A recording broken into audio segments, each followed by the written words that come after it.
Hello， 大家好，好久不见。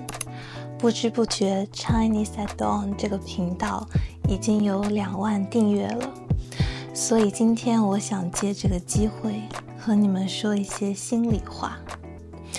去年刚开始做这个频道的时候，其实只是为了发一些学中文的内容来吸引更多学生。那时候我刚离开英国，没有选择留在英国工作。那时候我还不知道这个选择对我来说会有怎样的影响，我对这个选择没有把握。但是现在回头看一看，如果当时没有离开英国，回到中国，我就不会有机会用 vlog 带你们看一看中国的城市。刚开始做视频的时候，也从来没有想到这样一个小小的频道会给我带来那么多的改变和感动。这几天我也看了看过去我做的视频，我发现不管是镜头前的我，还是镜头后的我，都有不小的变化。一开始做视频的时候，我还会担心，这样的我看起来自然吗？或者这样的我看起来够真诚吗？有时候我去回想一下自己在视频里说过的话，我还会感到尴尬，会去想，我说的这些话对吗？会让人不舒服吗？但是现在我慢慢的越来越找到自己的状态了。我发现其实秘诀就是让自己更专注在我想表达给你们的内容上面。我把注意力从我看起来怎么样，放到了我这样说能不能让你们听明白上。我发现这样一个思想上的小小的转变，就像一把钥匙，能把我从一个笼子里放出来。虽然说这个视频是为了庆祝2万订阅者这个数字，但我也时常在反思自己和数据的关系。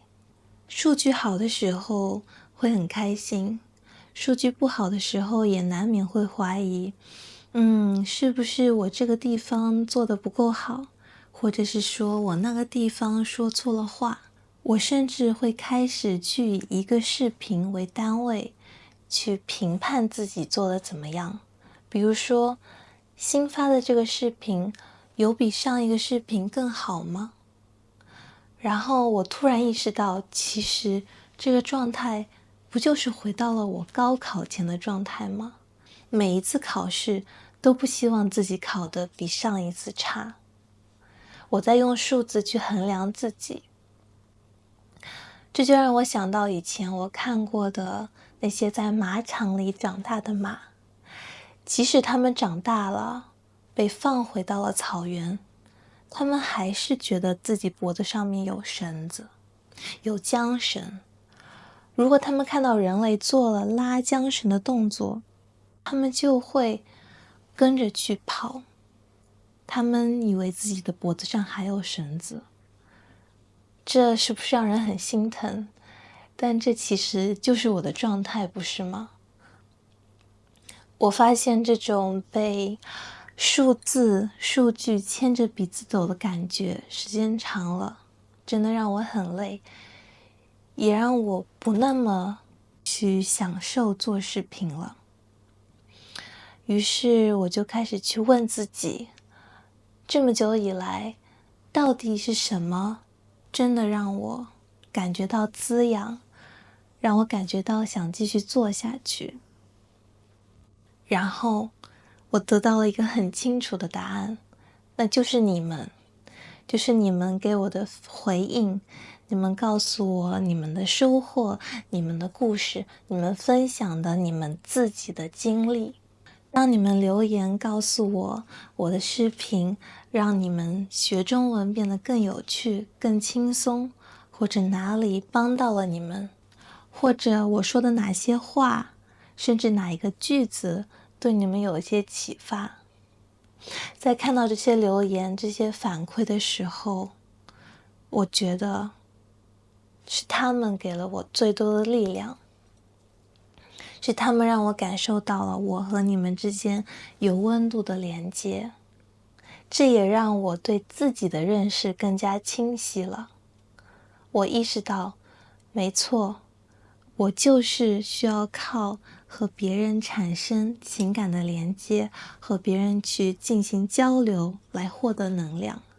我的生命里缺不了这个，所以其实也是你们让我对自己有了更清楚的认识。我还想跟你们分享，是你们让我感觉到被看见、被听见，也让我去看见自己，去听见自己，这真的是很珍贵的体验。第一点，我想说一说和声音相关的方面。我这里说的声音，不仅仅是你们耳朵可以听到的声音，也是抽象的声音，就是那种告诉世界你存在的声音。先说一说我声音的故事。小学的时候，我的声音经常被班上的男生模仿，因为他们觉得我的声音软绵绵的，很像绵羊音。而很不巧的是，我又是班上的体育委员，我经常需要整队。整队的意思就是在每节上课的时候，帮老师去把一个班级排好队伍，一列一列一列排好。然后我要跟他们说报数，1、2、3、4、5。然后每次我整队的时候，下面在排队的男生就会有模仿我声音的人。那么到后来我去机构做兼职老师，当时的老板嫌我的声音不够大，不够有力气，他觉得我的声音会让学生在上课的时候听了想睡觉，或者说无法集中，所以他当时不给我学生。到后来有一次面试，对面面试我的人，他觉得我说话的声音太轻了，我说话太慢了，不适合商务谈判，所以他们也不想要我。那这些经历都让我不那么喜欢我的声音，但是在开始做视频之后，我听到了那么多人对我声音的反馈，都是很积极、很正面的。我第一次意识到，我的声音可以从另外一个维度、另外一个水平对你们产生积极的影响。甚至有的人说，我的声音可以给人带来让人感到安心的力量，或者可以听着我的声音入睡。你们重新帮我定义了我的声音，所以关于这点我真的一直都很感激。那第二点我想说的就是抽象的声音，也就是说去讲你的故事，去表达你的视角、你的观点、你的态度。一直以来，我都更加习惯做倾听者，去听别人那么多有趣、丰富的经历、有趣的故事。因为我一直觉得，我的经历没什么有趣的吧，好像没什么值得分享的故事。但是通过和你们的交流，我发现再平常的事也值得分享。因为知道你们在这里，我更加留心去观察生活了。我去看生活的每一个细节，我去想，如果换一个人看这件事，会怎么看呢？这让我发现和你们分享，就是一个为平常的小事创造意义的过程。当我把一件小事拍成 vlog， 然后配上一些我的想法，我就可以收获你们很多很多不同的想法，以及类似的经历。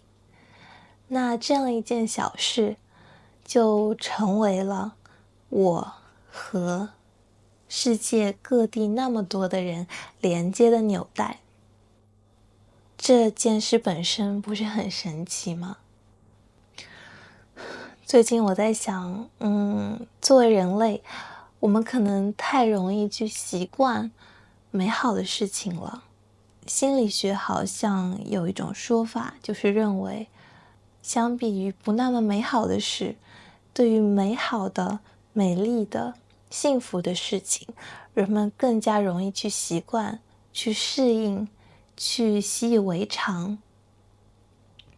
但是最近几年生活中经历了一些无常的事，让我更加意识到，我们应该去更加珍惜那些寻常如常的片刻。所以我发现录 vlog 也是一种让我去珍惜日常里平凡的时刻的机会。而且在有了你们那么多不同的视角以后，我更加知道如何去看，如何去慢慢体验一件看起来没什么特别的小事。所以在这里我也想鼓励你们去勇敢地分享生活中的小事，分享你们生活中灵光乍现的那一瞬间，或者只是一个看起来不那么起眼的小想法，或者是一个很小很小的奇怪的瞬间，这些真的都值得分享。因为到最后你会发现，这项小的事情反而能在你的脑海里留下很深的印象。第三点，我想分享一下和表达焦虑相关的方面。虽然已经录了这么多视频，在每一次录之前，我还是会有一点紧张。我会担心我说的任何一句话，或者分享的任何一个想法，在不经意间冒犯到某个人，或者让哪个人觉得不舒服。当然，我也知道这种事情肯定是避免不了的。但是可能，害怕被人讨厌，真的是我们很多人性格里的一个底色吧。从另外一方面来说，这种害怕被讨厌的担心，可能也正是因为我太珍惜和你们的连接。我想这应该也是很多互联网上内容创作者的困境和焦虑。即使在我们分享的时候没有任何不好的意图，一句话、一个行为在互联网上也都会被放大。我们被鼓励要表现得真实，要表现出鲜明的个性，但是也有可能会因为互联网的放大镜就被恶意吞掉。所以我想发内容表达自己，对我来说可能就是一次非常长期的会贯穿我生命十几年几十年的修炼修行。我想追求的并不是绝对的正确，因为它肯定不存在。我希望能获得的是越来越多可以允许双方对话交流的机会和空间，可以让每个人都有话说。我希望随着我的表达，我可以不害怕和别人有产生观点上的冲突，但是也能接受越来越多对话的可能。好，然后下面回答一些我收到的观众想问的问题。第一个， Do you have a clear sense of the video theme or story before you start, or is it more organic? 那么我几乎所有的 vlog 都是没有提前的规划的。我都是大概想好今天我要去哪几个地方，然后到了那些地方，有任何我想到的可以和你们对话的想法，或者是跟你们分享的冲动，我都会打开我的摄像机开始录。不过，其他像播客一样的内容，我是会提前写一些脚本，至少是大纲的。我发现有时候 freestyle 即兴发挥，反而更能让我去自由的表达，或者有更多灵感的迸发。第二个问题 ，How do you see yourself identity as a Chinese teacher？ 首先呢，客观的来说，教中文就一直是我的专业，是我大学学的东西。我也一直对它有很大很大的热情。虽然，现在这个专业毕业之后，其实选择不太多，但是我发现，我选了一条能给我很多很多机会的路。但是到现在我不会单纯的把自己看成一个教中文的人，我会觉得教中文这件事情是让我和这个世界和这个世界上那么多人产生连接的一个桥梁。我不会把自己看成单方向的解释中文的人，我会觉得在说中文、教中文的过程中，是我在和你们一起分享生活的经验和思考，然后我们一起去构建语言的意义。第三个问题 ，How do you decide what's too easy vs too hard to include in a video？我现在在试着让我的视频内容更加多样化。当然，我也知道，我多数视频可能不那么适合初级的学习者。以后我会，考虑去做更多初级内容的视频。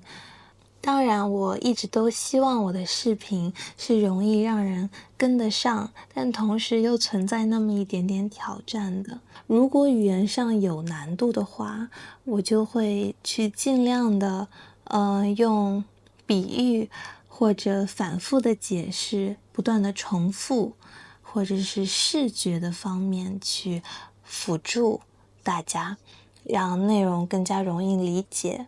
我希望我的内容能让学习者有跳一下就可以摸到的那种难度，这样也许更有成就感吧。第四个问题 ，Do you ever get stopped on the street while you are filming in public places？